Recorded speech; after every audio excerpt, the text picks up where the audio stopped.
de rappeler aussi des fois, et les arabophones, de rappeler que dans la langue arabe, des fois, rien que la voyelle d'une lettre change beaucoup de choses. Et ça, je fais référence lorsque je vous ai parlé de Allahu Akbar. C'était même pas une voyelle, c'était même la lettre Allahu Akbar. Faisons très attention. Là, j'ai dit Junna. Ça ressemble à Jannah, n'est-ce pas? Ça ressemble à Jinna aussi, n'est-ce pas? Trois voyelles. Jinna, Jinna c'est le pluriel de quoi? De djinn, des djinns. Junna, c'est wiqaya, protection. Junna. Somo Junna, lorsque le prophète sallallahu dit que c'est comme un bouclier, protection. Et Al-Jannah, c'est le paradis qu'Allah, Inch'Allah, nous accorde tous, Inch'Allah, et tout le paradis. Celui qui jeûne un jour pour l'amour d'Allah, subhanahu wa ta'ala, sera éloigné du feu, la distance de parcourue en 70 années. Donc ça, c'est dans le Bukhari ou Muslim, notre hadith, man sama lillahi yawman, son tatawwu. Donc il le fait, tatawwu, il le fait pas par obligation, il le fait un acte surrogatoire, un choix. Allah, chaque jour, il est loin de l'enfer, une marche de 60 des années. Parmi les mérites aussi des jeunes, أن دعوة أن للصائم دعوة لا ترد عند فطره ou comme قال صلى الله عليه وسلم, l'invocation de celui qui jeûne sera exaucée chaque fois qu'il rompt son jeûne, et même dans la journée. Parce qu'Allah, il dit, dans les versets de jeûne, souvenez-vous ce que je vous ai dit, فإن كان يوم صوم أحدكم, pardon, ça c'est le hadith. Dans le verset, Allah subhanahu wa ta'ala dit, وإذا سألك عبادي عني, ici mes serviteurs t'interrogent, je suis tout proche. Il le dit dans les prescriptions, des versets prescriptifs du jeûne. C'est-à-dire comme si, donc on commence, le Coran nous parle des prescriptions du jeûne, et au milieu, si mes serviteurs t'interrogent, je suis tout proche. Sur moi, t'interroges sur moi, je suis tout proche. Donc ça veut dire qu'à tout moment, là le hadith nous parle bien sûr de ce moment-là, qui est important, la fin du jeûne, un dua, et surtout on est précipité, on a envie de rompre le jeûne, donc il y a le combat continu entre le neuf et aussi le mérite de dua, donc ce moment-là, c'est un moment qui est très très important. Une des portes, comme vous le savez, donc parmi les mérites du jeûne, c'est Allah a réservé, regardez ce hadith, là, Allah subhanahu wa ta'ala, réservé une porte qui s'appelle Ar-Rayyan. Il y a combien de portes de paradis? Question, je pose une question. Combien de portes de paradis? À vos plumes virtuelles. Hein? Donc, parmi ces portes-là, il y a une porte qui s'appelle Ar-Rayyan. J'attends, 8, mashallah, 8, 8, 7, 8, 8, normalement, 8. Et l'enfer, combien? D'accord. Donc, je continue, j'attends les réponses. 7, exactement. Donc, une des portes, parmi les portes du paradis, et les portes, c'est pas les portes, c'est pas nos portes. Les portes, لا عين رأت ولا خطر على قلب بشر ولا أذن سمعت, etc. Donc, quelque chose qu'on ne peut pas imaginer avec nos sens. Donc, ensuite, on appelle cette porte-là, Yunadi Munadin, donc un ange appelle, est-ce où sont-ils les jeûneurs? Ils se lèvent, ils rentrent, et personne d'autre qui rentrera par cette porte-là, sauf les jeûneurs. Ensuite, ils se ferment. Cette porte, il s'appelle Ar-Rayyan, qui veut dire Min Ar-Ray. Ar-Ray. Les agriculteurs, lorsqu'ils font As-Saqi, on l'appelle aussi Ar-Ray. Ar-Ray, ça vient de rafraîchir, de rafraîchissement. Donc, surtout pendant, qu'Allah nous préserve ces moments-là, les moments de l'Hissab, c'est les gens ont soif, il y a la chaleur, il y a le soleil qui est juste au-dessus des têtes. Et donc, les jeûneurs, parce que, subhanallah, parce que, comme Allah dit dans le Coran, Kulu washrabu hani'an bima aslaftum fil ayyam al-khaliya. Ce verset-là, Allah il va dire le jour dernier, c'est-à-dire comme dans ce bas monde-là, ce que vous avez fait preuve d'abstinence par rapport au repas, et par rapport à la nourriture et par rapport aux boissons. Kulu maintenant, kulu washrabu, mangez et buvez. Hani'an bima aslaftum, donc on récompense ce que vous avez fait auparavant. Aslaftum min as-salaf. Souvenez-vous lorsqu'on a dit salaf salih, ceux qui nous ont précédés. Ma aslaftum fil ayyam al-khaliya. المفسرون بعض المفسرين يقول الأيام الخالية les jours de jeûne. Donc la récompense Rayyan qui va avec, le rafraîchissement qui va avec, la soif qu'il y avait ces jeûneurs quand ils ont jeûné pendant le mois l'été, le mois d'août, le mois de juillet, et encore, même maintenant, ça va être la même chose. Et parmi les mérites, c'est écrit tout petit, hein, la nuit de destin, Laylatul Qadr, parmi les mérites du mois de Ramadan, parce que c'est cette nuit-là. Pourquoi on a cité cette nuit-là? Parce que c'est cette nuit-là qui va tout changer en termes, je parle de termes de récompense. Je ne suis pas en train d'expliquer, Inch'Allah, on aura l'occasion plus tard de parler de la nuit, pourquoi il s'appelle. On a traduit, hein, normalement, si je veux être rigoureux, je dis Laylatul Qadr, je dis même pas la nuit de destin, parce que le destin, c'est une des interprétations du terme Qadr. Parce que le Qadr, ça aussi, ça vient de Sharaf, ça vient de l'honneur, ça vient aussi de la valeur, ça vient de destin aussi. Dans la langue arabe, on va trouver toutes ces formes-là d'explication. Donc, le Qadr, cette nuit-là, Laylatul Qadr, Allah subhanahu wa ta'ala dit Khayrun min alfi shahr. Donc, une nuit meilleure que 1000 mois. 1000 mois, comme vous le savez, c'est autour de 84 ans, donc 83 ans et 4 mois. Vous imaginez donc chaque nuit passée dans les ibadah, c'est comme tu vas vivre 70 ans, mais à ça, c'est pas que 70 ans. Tu as jeûné combien dans les 70 ans? Allez, Allahu a'lam, hein, ça dépend combien d'années, hein, donc beaucoup d'années. Et c'est rien par rapport à une seule nuit de destin.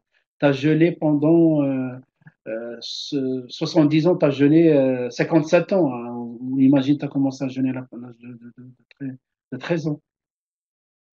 La nuit de destin, meilleure que 1000 mois, ça veut dire que chaque fois que tu atteins un mois tu arrives à parvenir à un mois de Ramadan, tu jeûnes, et même si tu jeûnes pas et tu veilles cette nuit-là et tu as l'intention, même si tu veilles pas cette nuit-là, ce jour-là tu étais malade, mais tu avais l'intention, bah, comme si tu prolonges ta vie encore de 84 ans de plus. Et ainsi de suite. Et ainsi de suite. C'est pour cela, subhanallah, j'ai une petite histoire, allez, je vous la raconte très rapidement pour voir, subhanallah, l'importance. Hein. C'est pour cela le prophète, avant, il faisait le dua en disant Kana Rasulullah sallallahu alayhi wa sallam, parmi les duas qu'on a rapportés sur lui sallallahu alayhi wa sallam, pendant le mois de Rajab, maintenant on est le mois de Sha'ban, on était le mois de Rajab. Allahumma balikna fi Rajab wa ballighna Ramadan. Donc, il demande à Allah subhanahu wa ta'ala de nous faire parvenir jusqu'au mois du Ramadan. C'est qu'on reste en vie jusqu'à ce qu'on arrive au mois du Ramadan. Vous savez pourquoi? Parce que comme il a dit sallallahu alayhi wa sallam, il a porté la bonne nouvelle, قد جاءكم شهر مبارك, un mois béni, فيه ليلة خير من ألف شهر, dans lequel il y a une nuit meilleure que 1000 mois, conformément à ce qu'on a entendu dans le, dans le verset. Mashallah, Nordin. Mashallah. Oui, l'arrosage, oui. Rafraîchissement, exactement. Inch'Allah, qu'Allah nous accorde tous, comme on l'appelle comme on veut, arrosage, rafraîchissement, Inch'Allah. Amin, Inch'Allah, amin. Donc, je reviens à cette nuit de destin. Une petite histoire. Une petite histoire où il y avait dans une tribu qui s'appelle la mémoire, j'ai oublié. Donc une tribu où deux personnes, hein, deux amis, deux frères, donc qui étaient très proches, ils sont venus pour se convertir devant le prophète sallallahu alayhi wa sallam. Et lorsqu'ils se sont, je pense Qabil, il s'appelle la tribu Qabil, ils sont venus tous les deux, se sont convertis, hein, donc, et Talha ibn Ubaydillah, c'est-à-dire le rapporteur ou le transmetteur le sahabi, qui est transmetteur de cette histoire-là.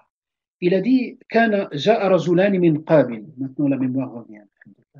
Donc deux hommes de Qabil sont venus voir le prophète sallallahu alayhi wa sallam. Ils se sont convertis tous les deux en même temps. Ils très proches, hein, deux inséparables. Mais ils n'ont pas le même caractère. Il y avait un qui était très dynamique, qui bougeait beaucoup, qui travaillait beaucoup, qui faisait beaucoup de. Il a un programme chargé, qui travaille beaucoup. وكان الأول يجتهد plus que son frère, tout simplement. Il fait des efforts plus qu'on voit que son frère.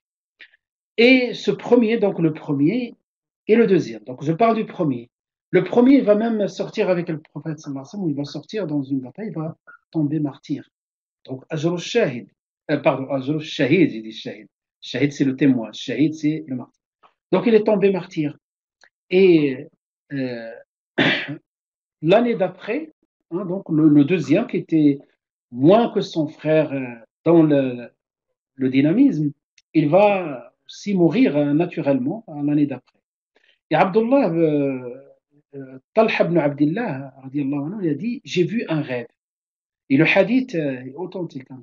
J'ai vu un rêve et dans ce rêve-là, j'ai vu, on était devant la porte du paradis. Fanada munadin, donc quelqu'un appelé, donc c'est un ange appelé. Il a appelé euh, le deuxième de rentrer au paradis. Et ensuite, il a appelé le premier. Quand je parle du deuxième, c'est le premier, c'est le martyr, le deuxième qui était normal, qui est mort une année après son frère. Et vous savez, ça c'est symbolique parce que le paradis, on va rentrer, donc l'ordre, hein, donc l'ordre chronologique, si j'ose dire, hein, l'ordre dans l'accès au paradis, en fonction de notre niveau, en fonction de notre niveau, notre de foi et en fonction de l'agrément qu'Allah nous accorde. D'accord? Et donc là, ensuite, Al-Munadi, c'est celui qui a appelé le premier et le deuxième. Ensuite, il a dit, quant à toi, c'est pas tout de suite. Donc, reviens, c'est plus tard, parce qu'il est encore en vie. Il se réveille. Il racontait ce rêve, hein, ce qu'on appelle Ru'ya, autour de lui. Et Nas yata'ajjaboun. Et les gens étaient étonnés. Comment ça se fait?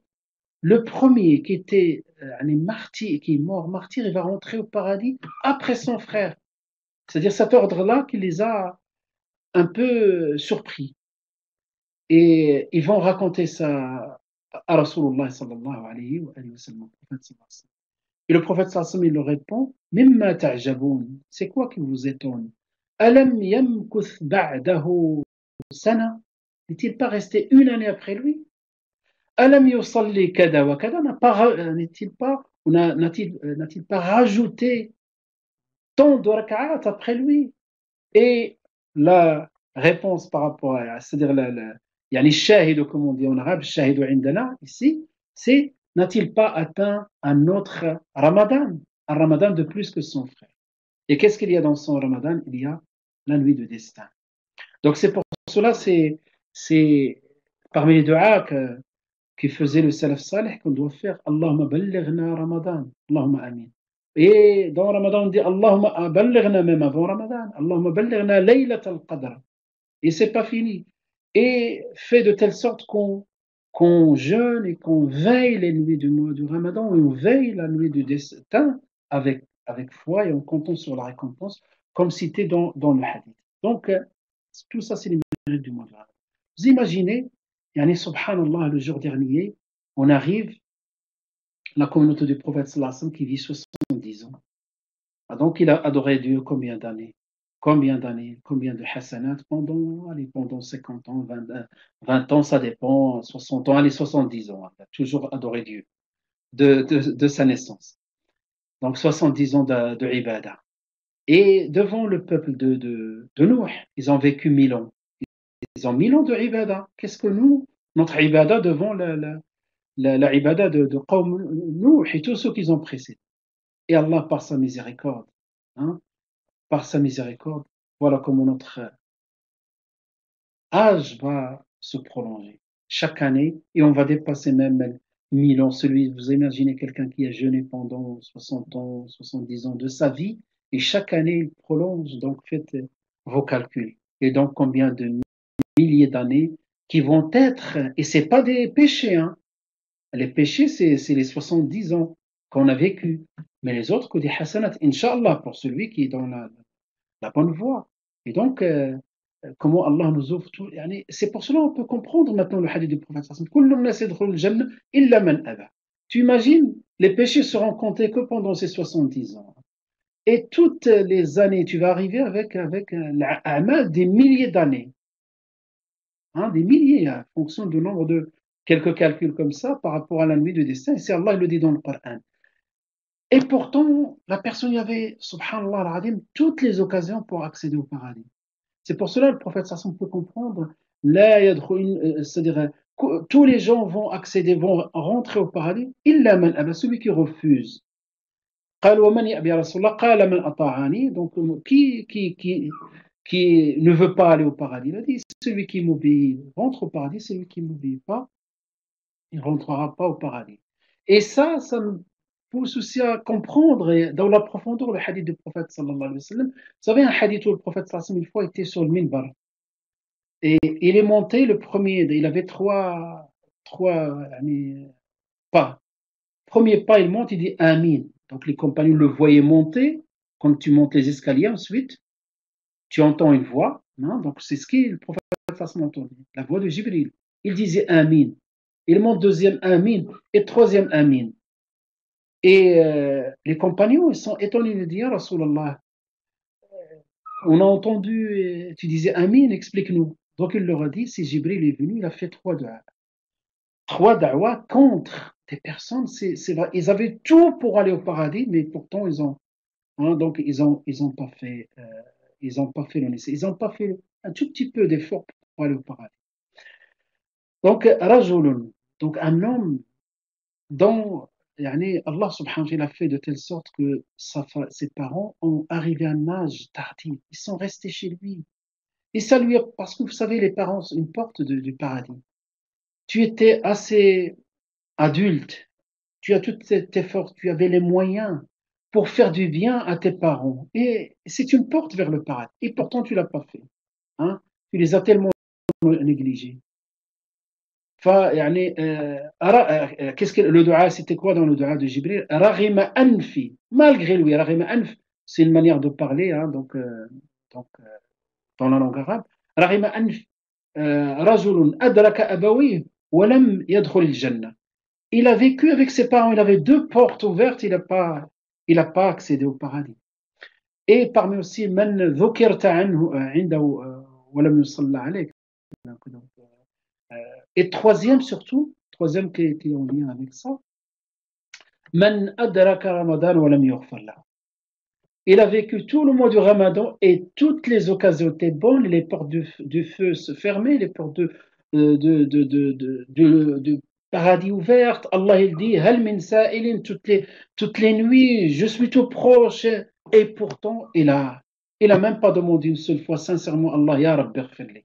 Parce que s'il demande une seule fois, sincèrement, Ya Allah, ighfirli, Allah il lui pardonne. Il même pas. Raghima anf mar'in adraka Ramadan wa lam yughfar lahu. Ça, c'est que vraiment quelqu'un qui ne veut pas, tout simplement, comme il a dit le prophète sallam, kullu nas yadkhulul janna illa man aba. Donc, vous voyez les mérites, on n'a pas encore rentré dans le fiqh. Quand on va pas rentrer dans le fiqh, c'est la partie, bien sûr, juridique, c'est les règles, c'est, voilà. Maintenant,